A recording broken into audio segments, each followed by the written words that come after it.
Robin McDurham, and I'm the Chief Executive Officer for Transformation Waco. Can you just talk to us about what you're dealing with today? Sure.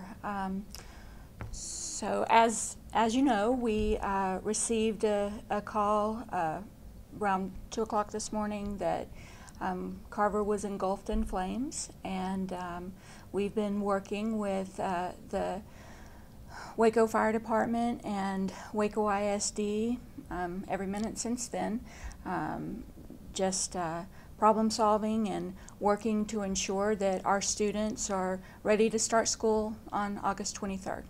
And what will that look like for the start of school for those kids? We're still working out the details, but we know that that we will be moving the whole Carver family, students, staff, leadership, to Indian Spring Middle School. And Indian Spring has the capacity for roughly over 900 students, and that is pretty close to the Carver and Indian Spring student population. Are there concerns with COVID trying to bring that many students together? There are always concerns about COVID. However, the other two Waco ISD middle schools house a little over 900 students. The two schools in the zone have had the luxury of being a little bit smaller, but it does have the capacity, and we will be able to keep the students safe. What can you tell us about what you're hearing from the fire department, what they're seeing in terms of damage and things like that? Well, they're still investigating, but the building is severely damaged, and we know that there's no chance of having school there in the immediate future. We're waiting to hear, you know, all of the reports, but they've got a lot to look at. Sure. Mm-hmm. Are they telling you that it's a total loss, or are you hopeful that some of the building could be still salvaged? We are hopeful that some of the spaces can be salvaged. Yeah.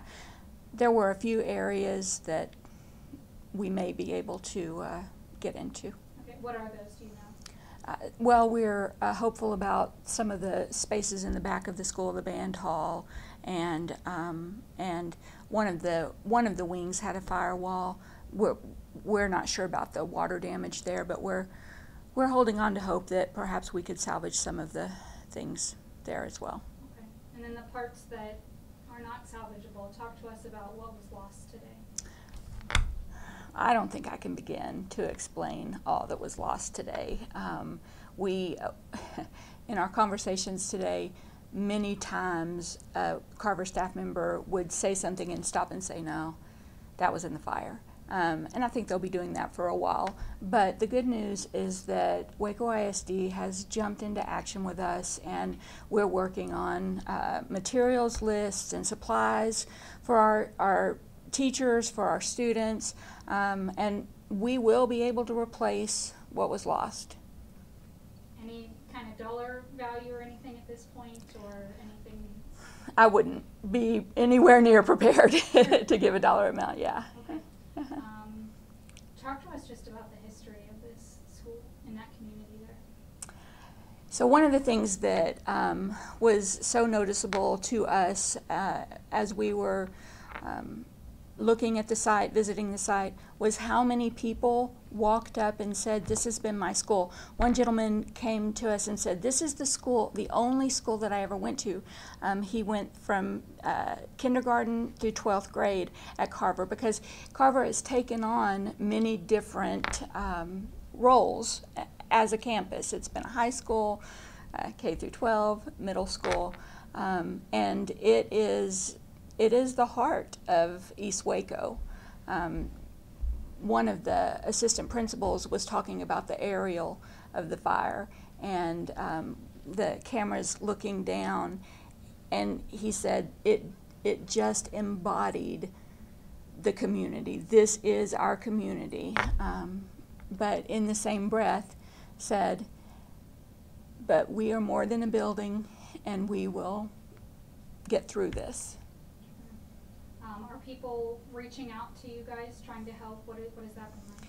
They have been, and we've come up with some ways that they might be able to help.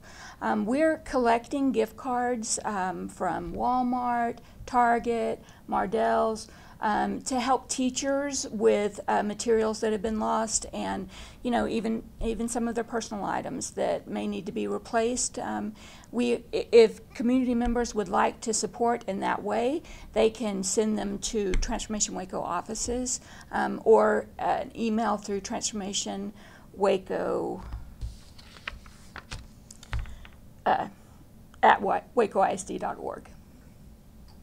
What's just your message to these students and families that were gearing up to head back to Carver in just a few weeks? There are a lot of people who care deeply for you right now. We are watching out for you. We are going to ensure that you have the education that you deserve. It's been a hard year. It's been a hard year for Carver in particular. And the community and the school district and Transformation Waco are here to walk alongside you. Can you talk a little bit about what Transformation Waco's role will be in this rebuilding and reassignment process? Sure. So Transformation Waco is responsible for the operations of the campuses, and so we're responsible for the budget and the hiring, the curriculum, all things operational. And so while we will have several of the ultimate decisions, we're working so closely with the district, and we buy back several of the services from the district, and so we're working with each department to maximize the partnership and look at what we can do, how we can work this out the best for our families and students.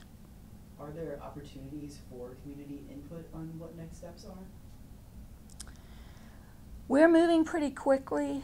I do feel like there may be some time for feedback, but in order to hit that timeline of August 23rd start date, we're moving pretty quickly with some of those decisions.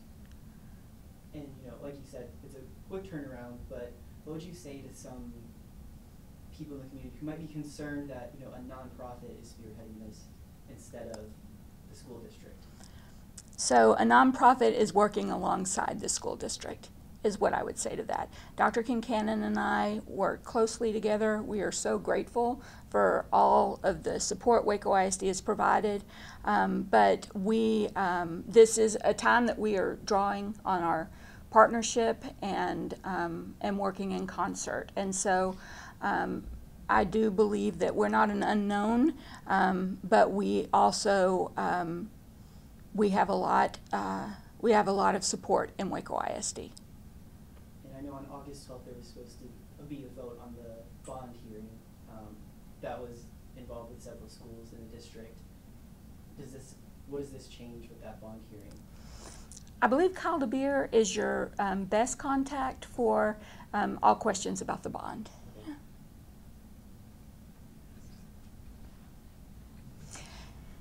There are a couple of things that we also would like our families to know. We've moved our registration. We had registration scheduled at Carver and have moved it to Carver Park Baptist Church.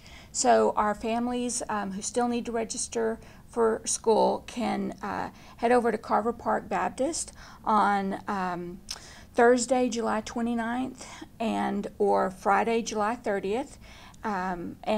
We'll have registration open from 9 a.m. to 5 p.m. Families can also register online at wacoisd.org. Also, we're going to have counseling services available for students, families, staff, community members who just want to talk about the loss at the Estella Maxey Apartments Community Room. And those counseling services are available Wednesday and Thursday from 8:30 to 4. So we're just going to have folks there to process with anyone who needs to discuss it. Could you talk a little bit about where, if you know, if I guess like during the summer right now, if there was like any teachers working or anyone working in the building? We always have people in our buildings during the summer. We had our ACE 21st Century program was wrapping up this week. They only had 2 days left in their program, and so we went ahead and canceled that. But we've had teachers and support staff and administrators in and out all summer long. Yeah. And I believe that there was plans for the school to be repurposed. Was there anybody working on that at the time? So those are questions that are tied to the potential bond election, and I don't think that anyone was looking to repurpose it right now. Yeah. So no one was in there around that time? No one was in the building or anything like that, as far as you know? In the middle of the night? Overnight? Yeah. Right. No, there was no one in the building when the building caught fire. Yeah.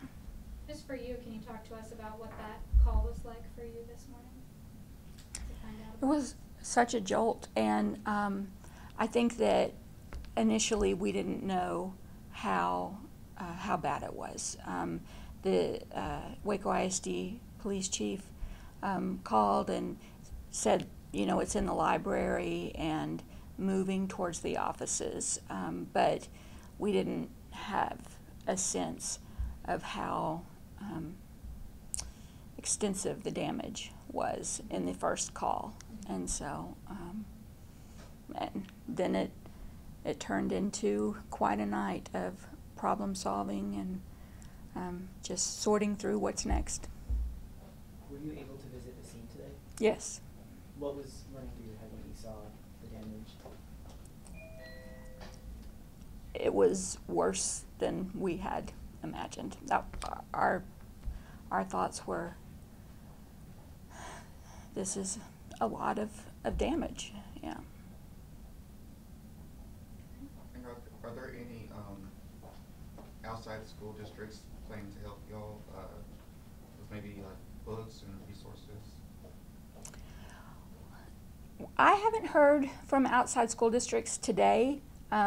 We have heard from several community organizations, but I wouldn't be surprised if they reach out. We do feel like we'll be able to cover and get what we need on our own, but we would, you know, I wouldn't be surprised if we hear from other districts. And when will schools start, or like when do we expect for school to start? August 23rd. That's our start date, and we will be starting on August 23rd. We need our families and we need our children in our schools. Yeah. Also, I want to make sure that we express our gratitude for the Waco Fire Department, and they've just been real champions. The first responders there were incredible, and we're just so grateful for their work.